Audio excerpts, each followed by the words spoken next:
하나님 말씀 봅니다. 하나님 말씀 마태복음 23장 37절 한 절 보겠습니다. 마태복음 23장 37절 한 절입니다. 같이 읽겠습니다. 예루살렘아 예루살렘아 선지자들을 죽이고 내게 파송된 자들을 돌로 치는 자여, 암탉이 그 새끼를 날개 아래에 모음같이 내가 내 자녀를 모으려 한 일이 몇 번이더냐. 그러나 너희가 원하지 아니하였도다. 아멘. 지난주에는 죄의 본질과 그 심각성에 대해서 살폈습니다. 우리가 이 문제를 살피는 이유는 왜 하나님은 우리에게는 죄 지은 자를 조건 없이 용서해 주시라고 이렇게 하시면서 정작 자신은 당신의 사랑으로 곧장 우리를 용서해 주지 않으시고 그의 아들을 죽이는 것을 통해 우리의 죄를 용서해 주셔야만 하는가에 대한 그런 질문에 대한 답을 찾기 위함입니다. 이런 질문을 하는 것은 죄의 심각성이 무엇이고 하나님의 어미로우심이, 거룩하심이 무엇인지를 모르기 때문에 이런 질문을 한다라고 말씀을 드렸는데, 죄가 얼마나 심각한 것인가 이거를 이해하기 위해서는 그래서 죄가 무엇인가, 또 그 죄가 얼마나 심각한 것인가를 알아야만 이런 질문에 대한 그런 답을 알 수 있기 때문에 이런 것을 우리가 몇 번에 걸쳐서 숙고한다라고 말씀드렸습니다. 그러면서 죄가 뭐냐, 이거를 성경이 5가지 용어를 가지고 설명하는데, 한마디로 말을 하면 죄는 하나님께서 세우신 기준에 미치지 못하거나 그것을 적극적으로 반항해서 어기는 것이라고 정의를 내릴 수 있다고 말씀드렸습니다.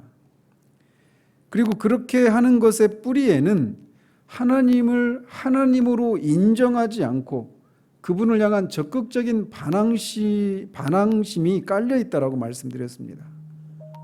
그렇기 때문에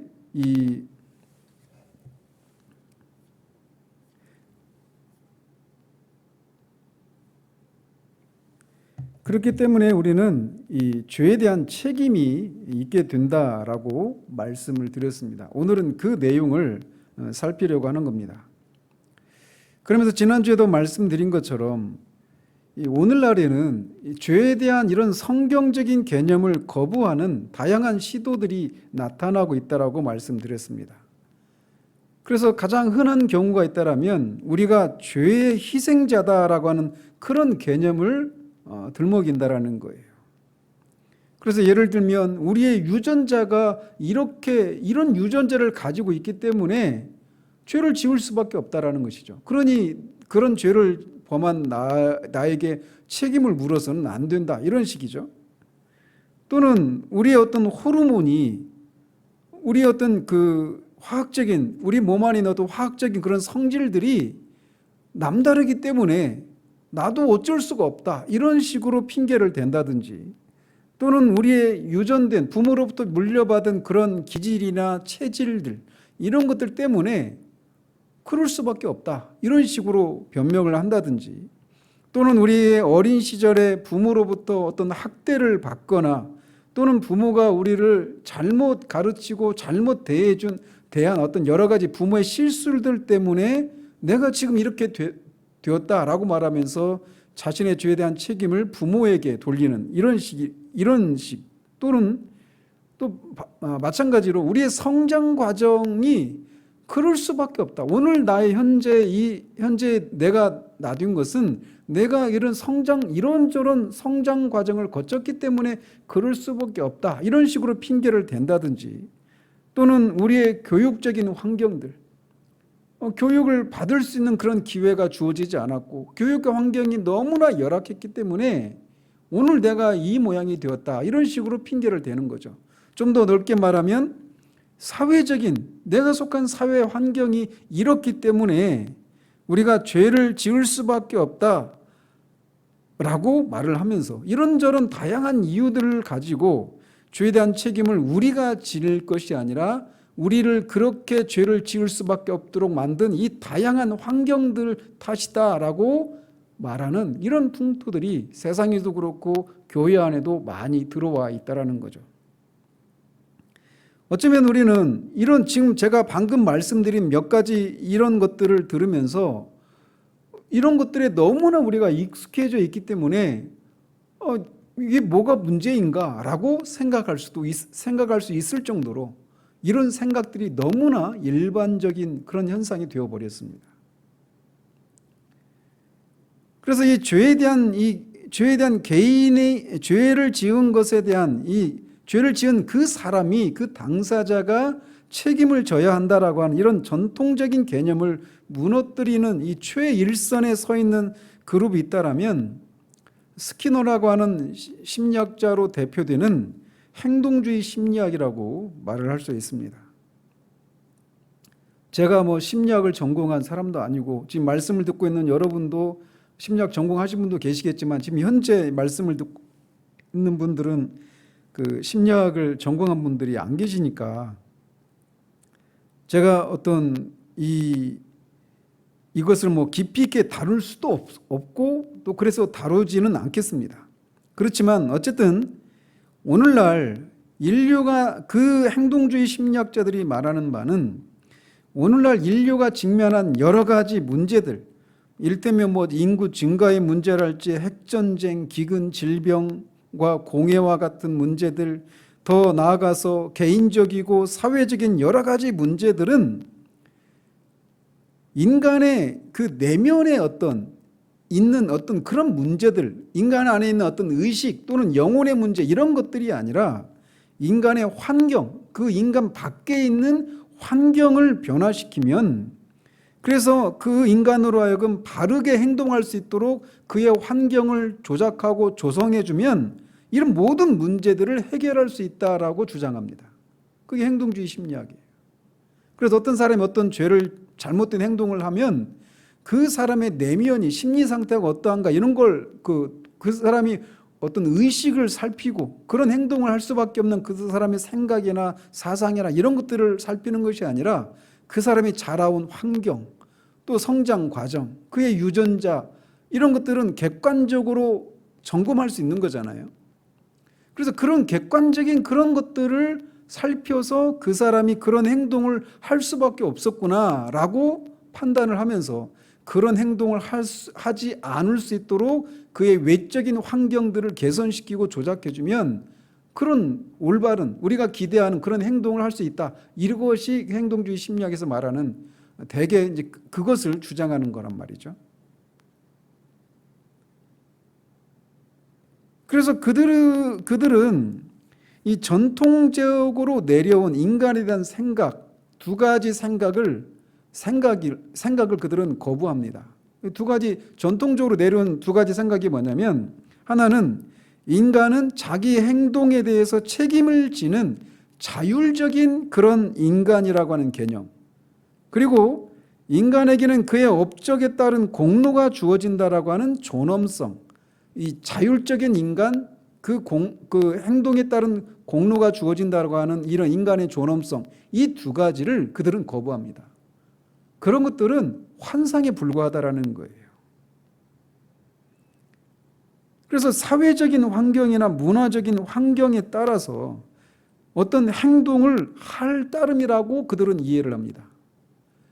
인간은 그가 처한 어떤 환경에 따라서 아까 말씀드린 다양한 어떤 유전자랄지 어떤 사회적이고 교육적이고 성장 과정이랄지 그의 부모랄지 그의 기질이나 어떤 체질들 이런 다양한 그런 외적인 그런 환경들에 따라서 그 환경에 따라서 행동할 수밖에 없는 그런 존재이지 그냥 자기 스스로 어떤 것을 선택하고 그 선택한 것에 따른 행동에 따라서 어떤 보상이 주어지는 그런 존엄성을 가진 그런 존재라고 하는 것은 그들이 받아들이지 않는다는 말이에요. 그래서 말씀드린 것처럼 사람들로 하여금 올바른 행동을 하게 만들려면 그들의 개인적이고 사회적이고 문화적인 환경을 올바르게 만들어주면 된다라고 하는 것이 그들의 주장이에요. 그렇게 되면 인간이 겪고 있는 개인적으로든지 사회적으로든지 겪고 있는 그런 문제들은 해결된다라고 그들이 주장하는 거죠. 즉 인간은 자신이 처한 환경에 따라서 어떤 행동을 할 수밖에 없는 존재들이라고 하는 것이 그들의 입장이에요. 그래서 기질적으로 내가 어떤 우울질적인 그런 기질을 가지고 태어난 사람이면 그런 기질에 따라서 살 수밖에 없다라는 거죠. 그래서 그렇게 사람이 타고난 그가 태어난 그런 환경에 의해서 어떤 행동을 할 수밖에 없도록 그렇게 결정되어져 있는데 그 사람이 행한 어떤 행위에 대해서 책임을 묻는 것은 무자비한 것이다라고 하는 것이 그들의 입장입니다. 이것은 신앙적으로도 마찬가지죠. 하나님이 영혼 속에서 이 세상에서 일어날 구원과 세상에 일어날 그 모든 것들을 영혼 속에서 작정하셨단 말이에요. 그러면 그 작정한 대로 모든 일들이 일어난다. 이 성경이 분명히 말하고 있는 요소예요. 그러면 그 작정 안에 예정도 있는데 어떤 사람은 믿지 않기로 하나님이 예정하시고 어떤 사람은 그냥 그대로 내버려 두시기로 이중 예정을 하셨는데 어떤 사람이 믿거나 믿지 않는 것에 대해서 어떻게 책임을 물을 수 있느냐, 이런 생각도 이런 생각의 연장선상에 있는 겁니다. 그래서 그런 생각을 결정론적인 세계관 이렇게 말을 합니다. 이미 다 결정되어 있다라는 거예요. 팔자, 내 팔자다, 내 운명이다, 이런 것도 다 마찬가지죠. 팔자네, 운명이네, 이런 것은 약간 미신적이고 어떤 종교적인 그런 색채가 있는 것이라고 한다면 행동주의 심리학에 의하면 어떤 환경이라고 하는 말로 그걸 다 대체했을 뿐이지 궁극적으로는 결정론적인 그런 그 세계관을 가지고 있는 거예요. 그래서 내가 어떤 행동을 하는 것은 그냥 그렇게 행동하도록 내가 이미 그렇게 내 환경이 그렇게 주어져 있기 때문에 어쩔 수가 없다라는 겁니다. 그래서 인간은 자기 행위에 대한 스스로 어떤 행동을 할 것을 선택하고 그 선택한 것에 대해서 책임을 지는 그런 존재가 아니라 환경에 의해서 그런 어떤 행동을 할 수밖에 없다라는 거예요. 그래서 그 행동에 대한 책임을 묻는 것이 아니라 만약 그 행동이 잘못된 행동이라면 그런 행동을 할 수밖에 없는 그 사람을 둘러싼 환경 탓을 해야 되고 그 사람에게서 어떤 올바른 행동을 기대하려면 그 환경을 바꿔줘야 된다는 겁니다.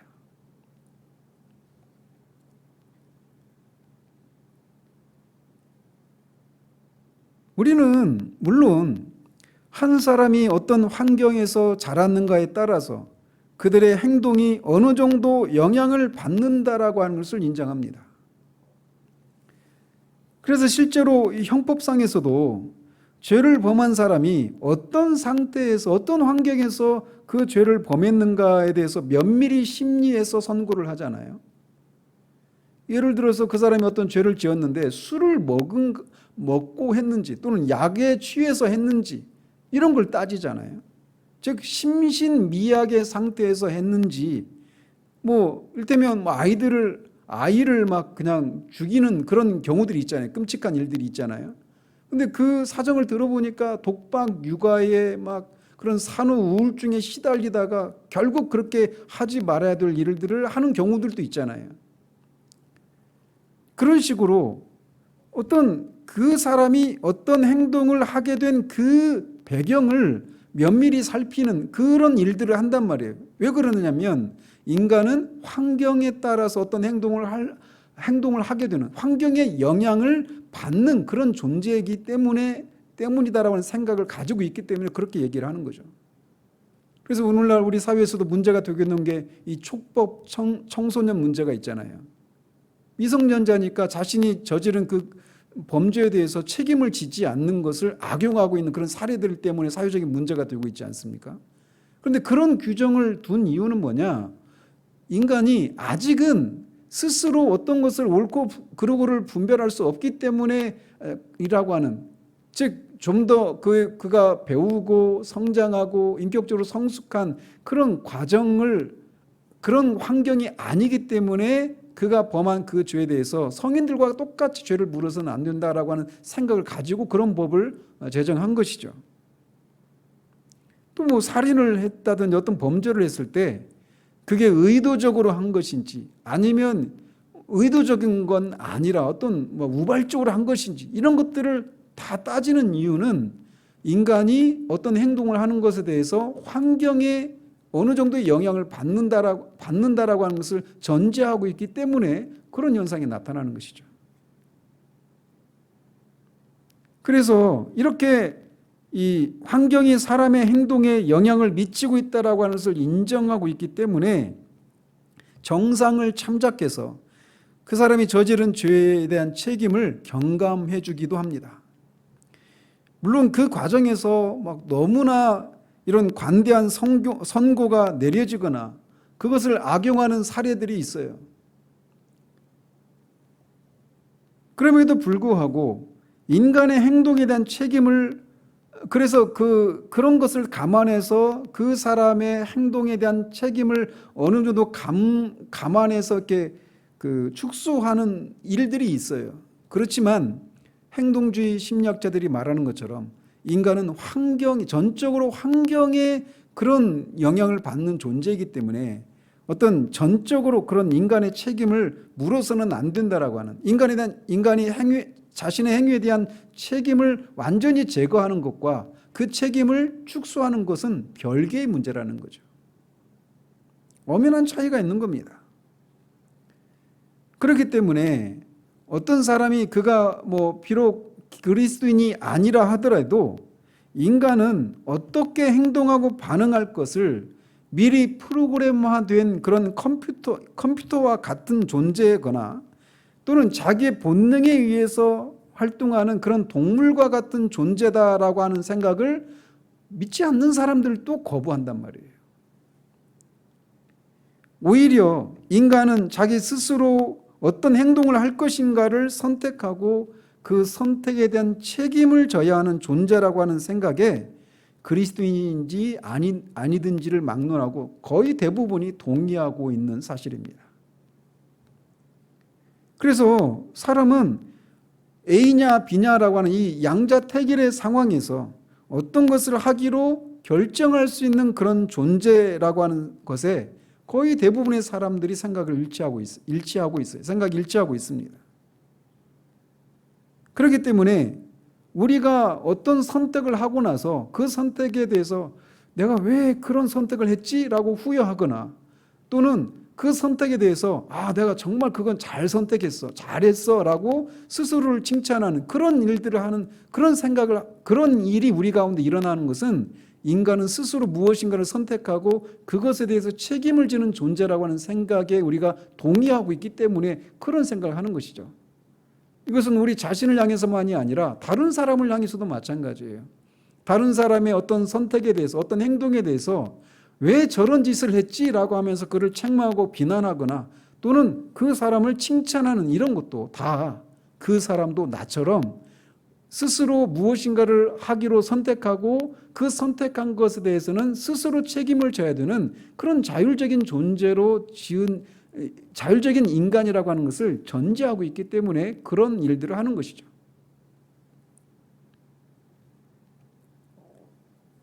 그래서 인간의 행동은 환경의 영향을 받는다는 것과 그럼에도 불구하고 그 행동에 대한 책임을 져야 하는 존재라고 하는 이 생각을 거의 대부분의 사람들이 가지고 있고 성경도 역시 그것을 우리에게 말해주고 있습니다.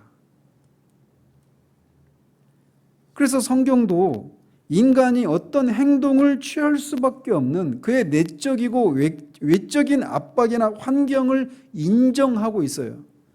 그러면서도 동시에 그런 속에서도 그가 취한 행동에 대한 책임도 져야 한다라고 같이 얘기하고 있다는 거죠. 그래서 성경은 우리가 아담의 후손으로 태어나서 원죄에 대한 책임과 원죄의 오염의 상태로 태어났다라고 하는 것을 매우 강조합니다. 그 결과 우리가 물려받은 본성은 단 한 사람도 예외가 없이 자기 중심성으로 오염되어 있다라고 성경은 우리에게 분명히 얘기해 주고 있어요. 그래서 이것을 강조하는 것은 뭐냐? 인간이 어떤 죄를 지을 수밖에 없는 그런 상태로 태어났다라고 하는 것을 말해주고 있는 거죠.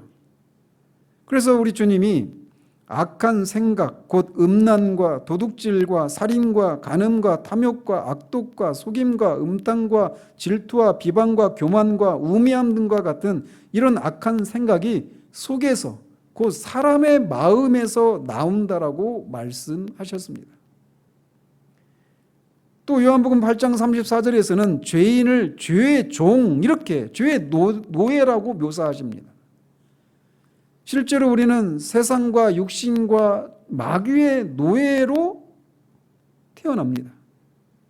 심지어 그리스도께서 그의 완전하신 속죄 사역으로 우리를 이런 노예 상태에서 해방시키신 이후에도 우리는 여전히 이런 것들이 우리 안에 남아있다라고 성경은 우리에게 말해주고 있어요. 즉 죄의 노예가 아니라 주님의 노예로 우리를 삼으신 이후에도 우리는 아직 우리의 타락한 성품의 세력들로부터 완전히 벗어나지 못했음을 성경이 말해주고 있어요. 대표적인 곳이 있다라면 사도 바울이 그 로마서 7장에서 탄식하고 있는 내용입니다. 7장 25절에서 그는 이렇게 말을 합니다. 그런즉 내 자신이 마음으로는 하나님의 법을, 육신으로는 죄의 법을 섬기노라. 거듭난 이후에도 여전히 이런 이 육신의 법이 그를 주장하는 이런 그 그리스도 밖에 있었을 때의 그 죄의 노예 상태, 육신의 노예 상태에 이런 잔재들이 남아있다라고 말을 하고 있는 거예요. 그래서 거듭난 신자의 경우에도 이렇기 때문에 성경은 종종 우리의 책임을 감안하시는 듯한 그런 구절들이 여러 곳에서 등장을 하고 있는 겁니다. 우리가 이런 존재이기 때문에 우리가 취한 행동에 대해서 네가 그럴 수밖에 없지라고 하는 그런 하나님이 우리를 그렇게 이해하시는 그런 구절들이 여러 곳에서 등장하는 이유가 바로 이것 때문에 그러는 거예요. 그래서 시편 기자가 말하는 것처럼 하나님은 우리의 체질을 아시고 우리가 진토임을 기억하신다라고 말을 하고, 그렇기 때문에 하나님은 우리를 향해서 인내하시고 노하기를 더디하시고 우리의 죄악을 따라서 갚지 않으신다라고 노래하고 있는 겁니다. 또 우리 주님도 성경은 온유한 분으로서 꺼져가는 심지도 끄지 않으시고 상한 갈대도 꺾지 않으신다라고 말씀하고 있어요.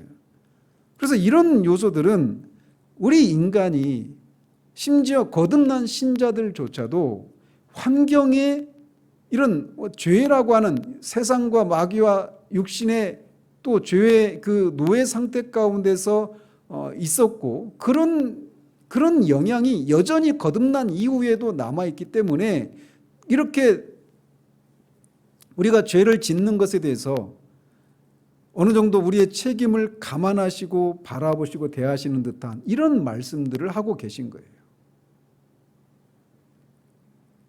그러나 동시에 우리의 책임이 감소된다고 성경이 분명히 이렇게 인정하고 있지만 우리의 책임이 없어지는 것은 아니라고 하는 것을 우리가 기억해야 합니다. 오히려 성경은 우리를 도덕적인 책임을 져야 하는 존재로 인정하고 있어요. 그래서 많은 곳에서 성경은 우리에게 생명과 선, 죽음과 악 사이에서 둘 중에 하나를 택하라고 말하고 있어요. 살아계신 하나님을 섬길 것인지 죽은 우상을, 사신 우상을 섬길 것인지 둘 중에 하나를 택하라고 우리에게 촉구하고 있습니다. 성경은 원죄의 오염을 가진 채로 태어난 우리에게 그것을 감안하시면서도 동시에 그런 상태 가운데 우리에게 순종할 것을 권고하고 있고, 우리가 불순종할 경우에는 우리를 책망하시고 비난하신단 말이에요. 상한 갈대도 꺾지 않으시고 꺼져가는 심지도 끄지 아니하신 우리 주님은 오늘 본문에서처럼 암탉이 그 새끼를 날개 아래 모음같이 내가 내 자녀를 모으려 한 일이 몇 번이더냐, 그러나 너희가 원하지 아니하였도다라고 그렇게 예루살렘 사람들을, 유대인들을 책망하십니다.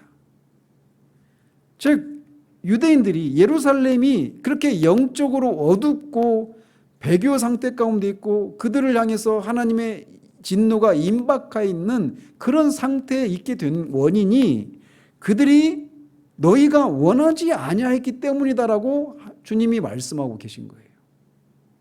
너희들이 그냥 그런 원죄의 오염의 상태로 태어났기 때문에 너희들이 어쩔 수 없지라고 그렇게 말씀하시지 않고, 너희들이 그런 상태가 된 것이 영적으로 어둡고 배교하고 또 그래서 하나님의 그 심판이 임박해 있는 그런 상태가 초래된 것은 너희들이 원하지 않았기 때문에 그렇다라는 거예요. 뭐를? 나에게 올 것을.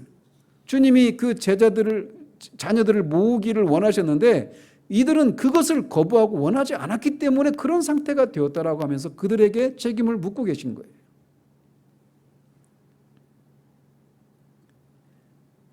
이렇게 말씀하시는 주님은 요한복음 6장 44절 같은 경우에 나를 보내신 아버지께서 이끌지 아니하시면 아무도 내게 올 수 없다라고 말씀하셨습니다. 그러니까 이 요한복음 6장 44절에 의하면 이 예루살렘 사람들이, 유대인들이 이렇게 된 것은 아버지께서 그리스도에게로 이 사람들을 이끌지 아니했기 때문이다라고 6장 44절에서는 말씀하고 계셔요. 요한복음 6장 44절에서. 그런데 그렇기 때문에 이 유대인들이 예수님을 믿지 않은 것은 아버지께서 자신들을 이끌지 않으셨기 때문이다라고 하면서 예수님을 믿지 않는 그 책임이 자신에게가 아니라 하나님 아버지께 있다라고 말할 수 있느냐, 이렇게 묻는다라면 그렇지 않다라는 거예요. 왜 그러느냐? 주님이 나를 보내신 아버지께서 이끌지 않으면 너희가 아무도 나한테 올 수가 없다 이렇게 말씀하셨는데, 그 말씀 앞에 5장 40절에서는 너희가 영생을 얻기 위하여 내게 오기를 원하지 아니하는도다라고 말씀하고 계셔요. 그래서 5장에서 먼저 이렇게 그 유대인들이, 예수님을 믿지 않는 유대인들이 예수님께 오지 않으려고 스스로 선택했기 때문에 그들이 예수님을 믿지 않는다라고 말씀하셔요. 그러면서 또 6장에서는 아버지께서 너희들을 이끌지 않으면 아무도 나한테 올 수 없다 이렇게 말씀하신단 말이죠. 그렇다면 사람들이 예수 그리스도께 오지 않는 이유가 무엇인가라고 묻는다면 어떻게 답을 해야 될까요? 즉 하나님 아버지께서 이끌지 않으시기 때문인가, 아니면 인간이 가지 않으려고 하기 때문인가, 이 둘 중에 어떤 것이 맞냐라는 거죠. 지금 이 말씀을 듣고 있는 사람들 중에도 분명히 내가 거듭나야 하는데, 거듭나야 예수님을 믿는데, 거듭나는 것은 하나님의 성령께서 하시는 일이니까 나는 거듭나지 않았으니까 예수님을 믿을 수 없어 라고 말하면서 예수님을 믿으라고 말씀하시는 그 말씀을 거부하고 있는 사람이 분명히 있어요. 예수님을 믿으라고 하는데, 믿고 싶은데, 그것을 믿게 하신 분은 성령께서 하시는 일인데 그 일이 나한테 일어나지 않는데 어떻게 내가 예수님을 믿을 수 있느냐, 이렇게 말한단 말이죠. 과연 그게 맞느냐라는 거예요. 사람들이 예수님께 오지 않는 이유가 하나님 아버지께서 그들을 이끌지 않으시기 때문입니까? 아니면 그들이 예수님께로 가지 않으려고 하기 때문입니까?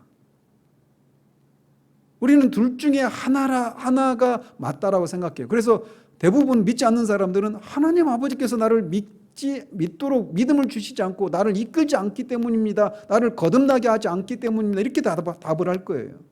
그런데 성경은 두 가지 다라고 말을 하고 있다는 거예요.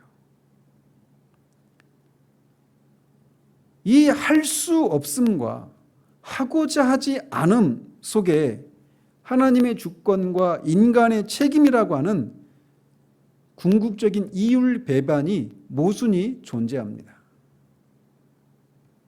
그런데 우리는 이 하나님의 주권, 즉 아버지께서 나를 이끌지 않으면 나에게 올 수 없다라고 하는 것을 통해 드러나는 하나님의 주권과 너희들이 오기를 원하지 않는다라고 하는 것을 통해서 드러나는 인간의 책임, 이 하나님의 주권과 인간의 책임이라고 하는 이 두 가지 중에 어느 하나라도 해쳐서는 안 된다라는 거예요. 그래서 내가 거듭나야 예수님을 믿을 수 있는데 거듭나지 않으니까 예수님 믿지 않고 있어, 이렇게 말하는 것은 이 인간의 책임을 해치고 있는 거란 말이에요. 그런데 성경은 하나님의 주권도 인간의 책임도 둘 중에 어느 하나도 해치지 않아야 한다라고 말하고 있단 말이에요. 어느 쪽도 우리는 무시해서는 안 됩니다. 따라서 어느 누구도 하나님께서 자신을 그리스도에게로 이끌지 않으셨기 때문에 내가 그리스도에게 올 수 없었습니다라고 말할 수가 없습니다. 하나님 앞에서의 우리의 책임은 우리가 프로그램된 컴퓨터나 본성에 따라 움직이는 동물이 아닌 존엄성을 가진 인간이라고 하는 것을 말해주는 그런 인간의 본질에 해당이 됩니다. 인간이 책임을 가진 그런 존재라고 하는 것은 인간의 본질에 해당되는 거예요.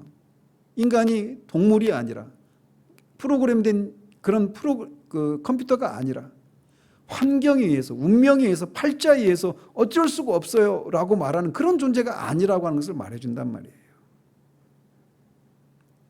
그래서 이 책임은 즉 인간이 스스로 어떤 것을 선택하고 그것에 대한 책임을 져야 된다라고 하는 그런 인간의 책임, 인간을 인간되게 만드는 인간의 본질에 해당되는 이 책임은 그리스도의 최후의 심판날에 마침내 완전하게 드러납니다. 우리가 재판 어떤 사람도 뭐 징역 3년 뭐 이런 식으로 선고를 받을 때 재판의 과정 없이 그 선고를 받지 않습니다. 그리고 재판을 하면 항상 최후 변론이라고 하는 것을 하죠. 사실은 내가 이랬고 저랬고 하면서 자신의 입장을, 피고인의 입장을 그렇게 법정에서 진술한단 말이에요.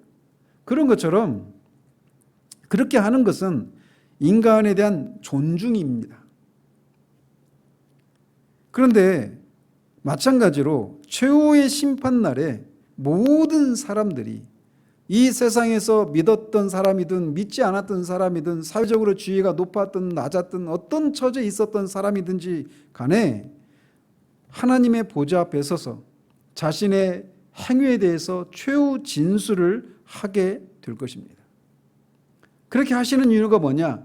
인간은 그렇게 자신의 행위를 선택할 수 있고 그 행위에 대한 책임을 지는 동물과 다른 그런 존엄성을 가진 존재라고 하는 것을 존중해 주는 차원에서 그렇게 하시는 거예요. 그래서 인간이라고 하는 것은 도덕적인 책임을 져야 하는 존재라고 하는 그런 존엄한 존재라고 하는 것을 존중해 주는 거죠. 그런 최후 진술을 통해서 말이에요. 거듭 말씀드리거니와 인간이 도덕적인 책임을 져야 한다라고 하는 것은 인간의 본질에 해당되는 겁니다.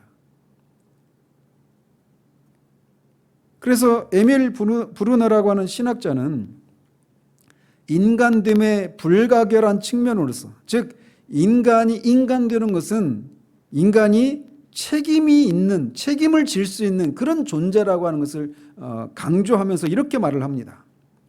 그가 말한 걸 인용하면 이렇습니다.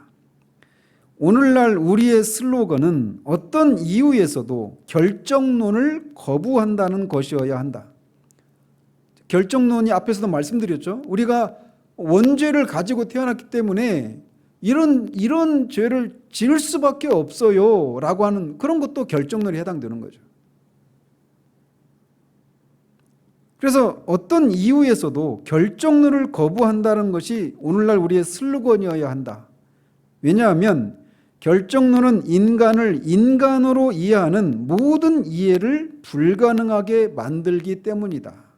그러니까 결정론은 인간을 인간으로 인정하지 않는 그런 생각이라는 거죠. 인간은 자기의 창조주에게 응답하며 또한 그에 대하여 책임을 지는 생각하고 의지하는 존재로 신성한 자존자에 의하여 피조된 그의 대응자로 이해되어야 한다. 나아가서 이 인간의 책임은 우선적으로 의무가 아닌 선물이며 인간이 이렇게 자신의 행동에 대해서 하나님 앞에 책임을 지는 존재로 지음받았다라고 하는 이 책임은 인간의 어떤 의무가 아니라 선물이라는 겁니다. 왜 이게 선물입니까? 만약에 이게 책임을 지는 것이 인간에게 의무이기만 하다라고 하는 얘기는 인간이 그냥 로봇에 불과한 거예요. 로봇에. 근데 인간이 그런 존재가 아니라는 거죠. 선물이라는 거예요. 동물들도 어떤 행동을 하죠. 그런데 그 행동에 대해서 사람이나 하나님을 향해 책임을 지지는 않잖아요. 그런데 인간은 그 행동을 스스로 취할 수 있고 그것에 대해서 책임을 진다라는 거예요. 그래서 인간이 동물보다 뛰어난 것이 바로 여기 있는 거예요. 그래서 이 인간의 책임은 우선적으로 의무가 아닌 선물이며 율법이 아닌 은혜이다. 이 책임은 믿고 화답하는 사랑 속에서 표현된다. 그러니까 하나님이 우리에게 그런 책임을 스스로 선택하고 그 행위에 대해서 책임을 질 수 있는 그런 자율적인 책임을 가진 그런 존재로 지어졌다라고 하는 것은 우리가 그런 나를 믿고 우리를 믿고 그렇게 해주신 거잖아요. 이것은 마찬가지 우리가 어떤 사람에게 어떤 책임을 어떤 일을 맡길 때는 이 사람이 그 일을 할 만한 사람이다라고 하는 것을 믿어주는 거잖아요. 그러니까 그 일을 어떤 일을 맡기는 거죠. 그러면 그 일을 맡은 사람은 저분이 나를 믿어주니까 저런 일을 시키는구나 이런 생각을 하면서 사랑으로 자기에게 맡겨진 책임을 감당하는 겁니다. 이 책임이라고 하는 것은 이렇게 믿고 화답하는 사랑 속에서 표현된다라고 하는 말이 바로 그런 거예요. 그러므로 책임의 성격을 이해한 사람은 인간의 본성을 이해한 사람이다. 참 멋진 표현이죠. 책임은 의무가 아니라 선물이고 율법이 아니라 은혜이고 믿고 화답하는 사랑 속에서 표현되는 것이다. 이게 책임에 대한 성격이에요. 책임의 성격이에요. 근데 그 책임이 그런 것이라고 하는 것을 이해하는 사람은 인간의 본성을 이해한 사람이라는 거예요. 인간이 인간 되는 것은 바로 그런 거라는 거죠. 책임은 하나의 속성이 아니라 인간 실존의 본질 그 자체이다. 그러니까 인간이 인간 되는 것을 인간 되게 만드는 본질이라는 거예요. 인간에게 책임이 있다라고 하는 게. 책임은 모든 것을 포함하며 그것은 인간을 다른 피조물로부터 구별해 주는 것이다. 그러므로 만약 책임이 제거된다면 인간 실존의 모든 의미는 사라진다라고 말을 했습니다. 책임이 그런 것이기 때문에 그래요. 그런데 우리가 타락했기 때문에 인간의 이 책임이 심각하게 되지 않았습니까? 묻는다라면 분명히 약화된 건 사실입니다. 그런데도 여전히 인간은 자기 행위에 대해서 자신과 다른 사람과 하나님께 대해서 책임을 져야 되는 존재입니까? 라고 묻는다라면 그렇다라고 말을 할 수밖에 없어요. 왜? 에밀 브루너가 말하는 것처럼 책임이라고 하는 것은 인간 본질 그 자체이기 때문에 인간에게서 이 책임을 제거하면 인간의 그 본질 자체가 사라지는 거예요. 그래서 앞에서 행동주의 심리학자들이 말하는 것처럼 인간이 어떤 행동을 하는 것은 환경의 영향을 받아서 하는 것이고 따라서 그 환경의 노예인, 환경이 그렇기 때문에 그런 행동을 할 수밖에 없는 그 사람에게 어떤 책임을 묻는 것은 무자비한 것이다. 이런 생각들은 인간이 인간 될 것을 부인하는 것에 버금가는 일이라고 말을 하는 것이죠. 인간이 타락으로 인해서 그 인간의 책임이 심각하게 약화된 건 사실이지만 그럼에도 불구하고 여전히 인간은 책임을 져야 되는 존재라는 거예요. 인간은 순전히 연약하기 때문에만 죄를 짓는 것이 아니라 실제로는 그가 연약함 속에 늘 자기를 방임하는 것이다 라고 에밀 브루너는 또 진단을 합니다. 가장 우매한 죄인에게도 일말의 결정 능력은 여전히 있는 것이며 실로 하나님을 향한 방자한 반항이 있는 것이다. 따라서 인간은 자신의 연약함을 근거로 자기의 책임을 벗어버릴 수 없다. 그렇게 결론을 내려요. 그렇기 때문에 죄에 대한 책임이 반드시 따르게 되어 있는 겁니다. 그렇다면 인간이 어떤 선택을 스스로 할 수 있고 그 선택한 것에 대한 책임을 져야 되는 존재라면 인간이 죄를 지었으면 죄에 대한 책임이 생겨나지 않겠어요? 당연히. 그렇다면 그래서 죄에 대한 책임을 줄여서 죄책이라고 말을 하잖아요. 그런데 이 죄책이 참된 죄책인지 아니면 거짓된 죄책인지 이 문제가 또 생겨나게 되는 겁니다. 그래서 다음 주에는 참된 죄책과 거짓된 죄책은 어떤 차이가 있는지 이런 것들을 살펴가도록 합니다. 오늘 우리가 기억해야 될 것은 인간은 타락했음에도 불구하고 인간은 여전히 책임을 져야 하는, 자신의 행위에 대해서 책임을 져야 하는 그런 존재라는 거예요. 인간에게 그런 책임이 있다라고 하는 것은 인간을 인간되게 만드는 인간의 본질에 해당되는 것이라는 거죠. 그렇기 때문에 어떤 행위에 대해서 나는 내가 어쩔 수 없어요. 내가 연약해서 그래요. 내 환경이 이래서 그래요. 라고 말하면서 그 행위에 대해서 나한테는 책임이 없다라고 말하는 것은 거짓된 거예요. 그가 인간인 한 그렇게 말할 수가 없습니다. 모든 인간에게는 자신의 이 행위에 대한 책임을 져야 되는 거예요.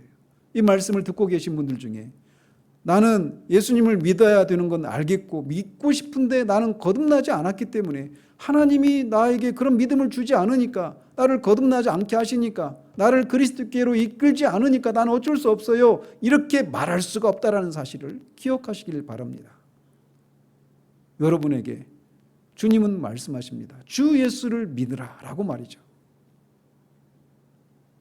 우리에게는 인간은 죄에 대한 도덕적인 책임이 있다라는 사실을 우리가 기억하는 그런 우리들 되기를 바랍니다. 기도하겠습니다. 하나님 아버지, 인간은 책임을 지는 존재로 주님이 지으셨기 때문에 타락한 이후에도 여전히 우리는 죄에 대해서 죄를 지은 우리가 스스로 그 죄에 대한 책임을 져야 하는 그런 존재라는 사실들을 이 시간 우리가 살펴보았습니다. 좁게는 우리가 예수님을 믿고 싶지만 내가 거듭나지 않았기 때문에 또 거듭나게 하시는 것은 성령께서 하시는 일인데 그 일이 내게 일어나지 않기 때문에 나는 믿지 않고 있다라고 말하면서 우리가 믿지 않는 책임을 하나님께 돌리고 있는 그런 것이 전혀 성경적으로 옳지 않은 것이라고 하는 것을 우리가 말씀을 통해 배우게 됩니다. 만약 그런 상태 가운데 있다라면 그런 상태 가운데 있는 사람에게 주 예수를 믿으라. 그리하면 너와 내 집이 구원을 받으리라고 하는 그 말씀을 따라서 또 내게로 오는 자를 내가 결코 내쫓지 않는다라고 하시는 그 주님의 말씀을 믿고 주님께로 나아가는 그런 사람들이 될 수 있도록 하나님 도우시옵소서. 그리고 이미 그런 은혜로 주님을 믿은 사람들이라 하더라도 우리가 주님의 자녀로 주님의 제자로서 주님의 종으로서 이 땅의 삶을 살아가면서 주님 앞에 여전히 우리가 책임이 있는 존재라는 사실들을 기억하는 우리들 될 수 있도록 도우시옵소서. 나의 연약함으로 나의 어떤 환경으로 내가 나의 모든 상황을 그런 것으로 책임을 전가하는 것이 옳지 않음을 우리가 기억할 수 있도록 도우시옵소서. 그래서 우리에게 주님이 순종하라고 요구하시는 것들을 나의 연약함으로 어쩔 수 없이 할 수 없다라고 말하는 그런 우리들이 아니라 그런 우리들임을 주님 앞에 도움을 정직하게 구하고 도움을 구하면서 그 일을 순종해 나가는 그런 우리들을 될 수 있도록 주님 도와주시기를 원합니다. 예수 그리스도 이름으로 기도합니다. 아멘.